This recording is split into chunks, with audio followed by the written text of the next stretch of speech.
Okay, beautiful Holly, I have a problem, and you're going to help me solve it. You mentioned high kicks, and I know you are a rangerette forever. Yes. Where does a kick go when it goes up in relationship to the center line of your body? Where should it be? Kick to your nose. Kick to your nose with no turnout. With no turnout.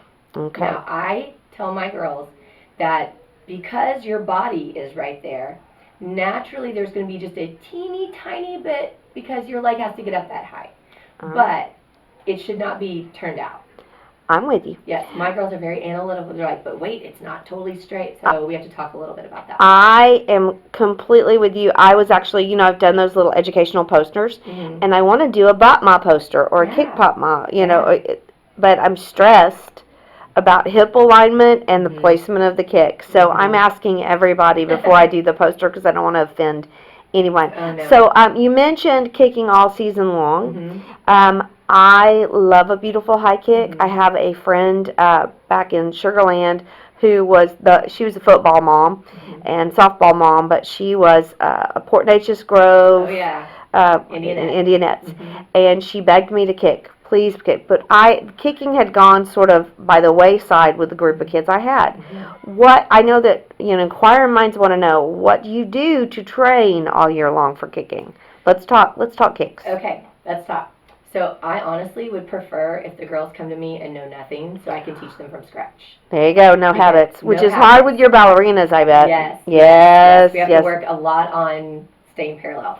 But we talk about technique, the technical points, where you kick and why. I told them you kick to your nose because we all are built differently, and if you kick to your eye or your ear or anything in that area, it's going to not look clean. It's not going to look the same, and our nose is all in the same place on our face. So that makes everything look the same. Exactly. We talk about, this is all very rangerette style too, we talk about hitting our fans on the 45 degree. Love way we can make it all hit at the same time. The timing hits perfectly, and it's a lot more difficult to do that when hitting straight up. So I'd give them the why, because I feel like if they know the why, it will push them to want to do it, to be accurate in that way. So we talk a lot about technique. We work up from swing kicks first, and we get in our little lines and get on one side of the gym, and we kick across the gym, and all we do is step swings all the way across. We start personality, we go up from there and back, and then I implement some jump kicks, down, 2/8 of swings, 2/8 of jumps, pretty standard stuff. And then we go down and back. We work on fans coming forward. Okay. Facing the mirror. Yes. So they can see if they're hitting that 45 or not. Yes, I love it. I look like a crazy person, and I am behind them in the mirror, and a lot of times their foot hits here, their leg hits here. I'm behind them going, here. I can see it. I can see it. Yeah, so it just kind of gives them, I tell them, think about targets and kicking those targets. People are going to be so excited to hear all of this.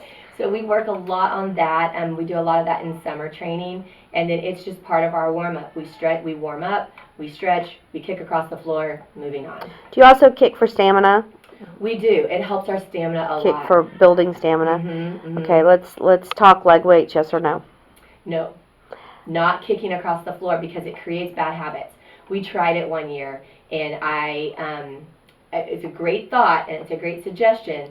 I kind of cringed whenever we decided, okay, we're going to do that. And I was like, but I went with it. It makes me as a director very anxious.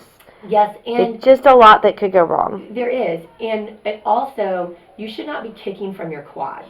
There's no gripping and pulling, because then that's where you get your bent knees.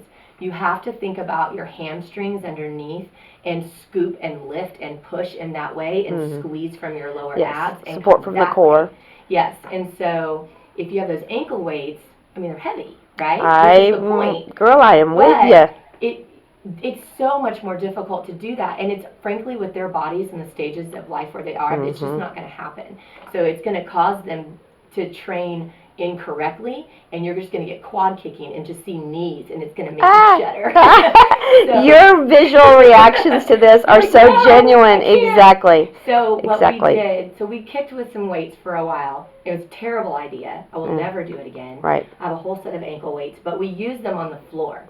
So if you put the ankle weights on them and have them sit on the floor and think about, or even lay, but you have to be careful with their backs on that. Mm-hmm. But think about them, do the exercises where you're getting them to engage their brain to their muscles, and think about squeeze your core and lift from underneath. Work slow. It's a Pilates mindset.